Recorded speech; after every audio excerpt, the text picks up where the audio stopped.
ঝড় বৃষ্টিতে বারান্দার টবগুলির অবস্থা খুবই শোচনীয়, তাই আবারও একটু ভালোভাবে যত্ন করে নিচ্ছি। আসসালামু আলাইকুম, কেমন আছেন সবাই?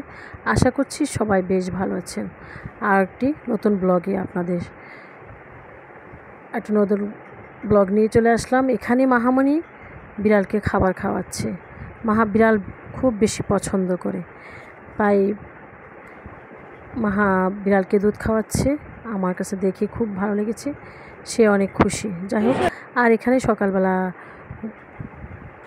রুটি করা হচ্ছে, রুটি নাস্তা বানানো হচ্ছে। নাস্তা বানানো শেষ, এই পর্যায়ে এসে দুপুরে রান্নাবান্নাও শেষ হয়ে গেছে। তারপরে এই ফাঁক দিয়ে আমি কিছু ডেজার্ট বানিয়ে নিচ্ছি। ডেজার্টগুলো বানানো হলে বাচ্চাদেরকে পরিবেশন করে দেওয়া হবে। যাই হোক, ডেজার্ট বানানো শেষ।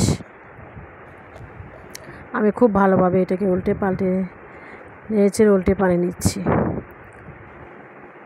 আশা করছি আজকের ব্লগ ভিডিওটা আপনাদের কাছে বেশ ভালো লাগবে। যাই হোক, আর এখানে কিছু মুড়ি পেঁয়াজু দিয়ে কিছু মুড়ি চানাচুর জোকানো হচ্ছে। জুখিয়ে আমরা খেয়ে নেব ইনশাল্লাহ। সবাই ভালো থাকুন, সুস্থ থাকুন। আল্লাহ হাফিজ, আসসালামু আলাইকুম। আবারও কথা হবে নতুন কোনো ভিডিওতে, সে অপেক্ষা রইলাম। আজ এখানে বিদায় নিয়ে নিচ্ছি।